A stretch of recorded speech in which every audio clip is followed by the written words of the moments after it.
भीख नहीं सम्मान चाहिए, भीख नहीं सम्मान चाहिए। हाथ भैया दोनों ऊपर करके ये प्रश्न कंपलसरी है। काला कानून वापस लो, काला कानून वापस लो, काला कानून वापस लो, काला कानून। तदर्थ एकता जिंदाबाद, तदर्थ एकता जिंदाबाद। चाहे जो मजबूरी हो, चाहे जो मजबूरी हो। ये हम लोगों की मांग है कि हम लोग तदर्थ शिक्षक थे, 15 से 20 साल सेवाएं हो चुकी, लेकिन राज्य सरकार ने इनको वेतन से हटा करके मानदेय पर रख दिया गया। वो मानदेय इतना कम है कि ये चपरासी से भी आधा वेतन मैंने आधा मानदेय मिलेगा इनको समुचित मानदेय भी नहीं दिया गया। ये 25,000 दे करके इनको जो है एक प्रकार से इनके साथ सामाजिक उपहास किया गया है।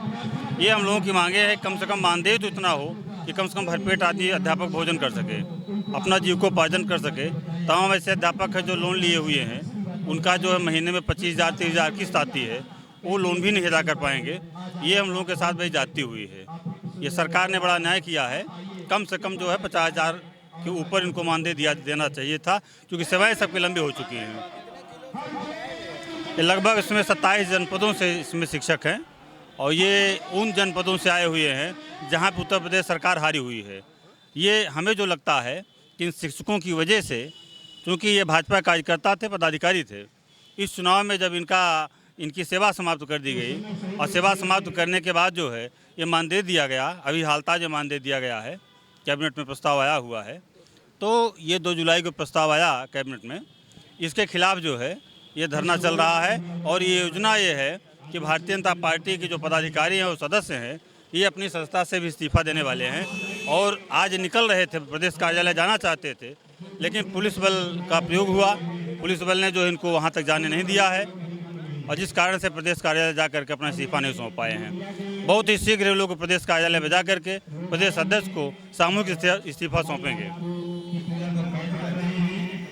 हम लोगों को लगभग 4 साल से धरना प्रदर्शन कर संघर्ष कर रहे हैं और 4 साल में हमारा जो संघर्ष रहा, जिस पे अभी तक हम लोग पार्टी के कार्यकर्ता हैं और हमें ये विश्वास था कि हमारी पार्टी, हमारे मुखिया, प्रदेश के मुख्यमंत्री जी हम लोगों को रोड पे नहीं छोड़ेंगे। लेकिन अधिकारियों ने पता नहीं उनको क्या बताया, उनके क्या समझ में आया और उन्होंने हम लोगों को ऐसा ले जाके रोड पे छोड़ दिया, जबकि उन्होंने सदन में घोषणा किया था कि तदर्थ शिक्षकों को हम रोड पे नहीं छोड़ सकते और इनके सम्मान के साथ कोई खिलवाड़ नहीं होगा। मेरी समझ में नहीं आता है कि 1,25,000 पाने वाले को 25,000 दे करके, जिस विद्यालय में हम चपरासी हमारा 50,000 रुपये सैलरी पा रहा है, वहाँ पे हमको 25,000 मान दे करके कौन सा हमारा सम्मान बचाए हुए। इसी क्रम में हम लोगों ने आज सामूहिक रूप से निर्णय लिया है कि अब हम भाजपा के पदाधिकारी या जो भी पद पर हैं प्राथमिक सदस्यता से इस्तीफा देते हैं और अब हम इस तरह की तानाशाही सरकार से, जो अपने कार्यकर्ताओं की नहीं सुनती है, हम उनके साथ अब कदापि कार्य करना नहीं चाहते हैं। हम लोग इसी क्रम में भारतीय जनता पार्टी कार्यालय पर जा करके समस्त तदर्थ शिक्षक अपना इस्तीफा सौंपना चाहते थे, लेकिन प्रशासन के दम पर वो हमको पार्टी कार्यालय पर नहीं जाने दिए, यहाँ पर रोक लिए हैं। हमारा 5 लोगों का प्रतिनिधिमंडल भाजपा कार्यालय पर गया हुआ है बात करने के लिए। अगर वो सरकार हमारी बात को सहानुभूतिपूर्वक विचार करती है और पुनः हम जिस पद पर थे, हमारे सवेतन सहित जैसे हमारा पद था, उस पर बहाल नहीं करती है, तो हम समस्त लोग पुनः जा करके अपना इस्तीफा सौंप करके और इस पार्टी के खिलाफ बिगुल बजाएंगे। उपचुनाव में जहाँ जहाँ भी उपचुनाव लड़ रहे हैं वहाँ जा करके और प्रचार प्रसार करेंगे और यह कहेंगे कि जो सरकार या अपने पार्टी के कार्यकर्ताओं की नहीं हो सकती है, वो प्रदेश का क्या कार्य करेगी? इस बात को हम जा करके जन जन तक पहुंचाने का कार्य करेंगे और इनके प्रत्याशी को हराने का कार्य करेंगे, क्योंकि इन्होंने हमको नष्ट किया है तो हम भी इनको नष्ट करने का काम करेंगे।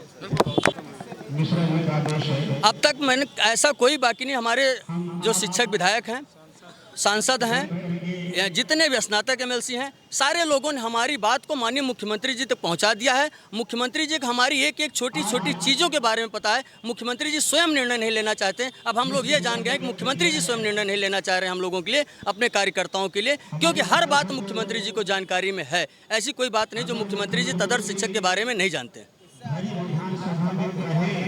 आने वाले विधानसभा में नहीं, अभी आप अगले उपचुनाव जो 10 सीट का उपचुनाव होने जा रहा है, हम उसी में अपना परिणाम दिखाने चल रहे हैं और देखेंगे कि 10 की 10 सीट अगर हरा के तदर्थ शिक्षक न भेजा तो आप जो कहेंगे वो हार जाए।